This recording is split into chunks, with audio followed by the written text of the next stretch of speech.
Well, I think from emerging markets, the first thing we can learn is that growth continues to depend upon a small number of things. It depends upon how much investment a country makes, whether it's in new companies or new infrastructure. It depends upon the investment in people, human capital. Many emerging markets now are investing significantly to bring people up through high school, college, and further education. It's very, very important. Technology matters. A lot of emerging market countries now are adopting innovation as a goal. They're setting up research facilities. They're adding research support from the government or taxation authority. You have to innovate. They're inviting foreign direct investors in. This is openness. This is another thing that economists would say helps growth. Those are all, they're confirming what economic history tells us about development.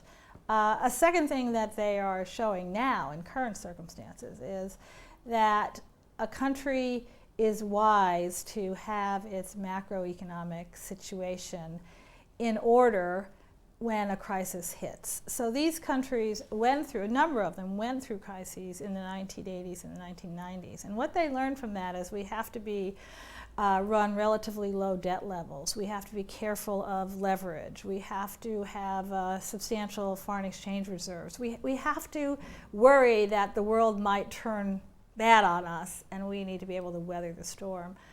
Some of the developed countries really, they had high debt levels going into this. Now they're even higher. They had large government deficits going into this. Now they're even larger. They didn't control leverage of their households, so now there's a large deleveraging problem that needs to be handled. Most of the financial institutions in the emerging markets actually have been quite okay during this because they had learned about controlling leverage, or there were higher degrees of regulation in their capital markets. So those are some of the things we learn.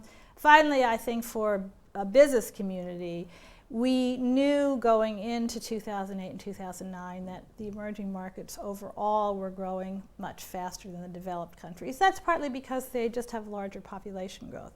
There are going to be 900 million new middle-class consumers in emerging markets. Great opportunities for businesses around the world, whether they're in developed countries or in emerging market countries.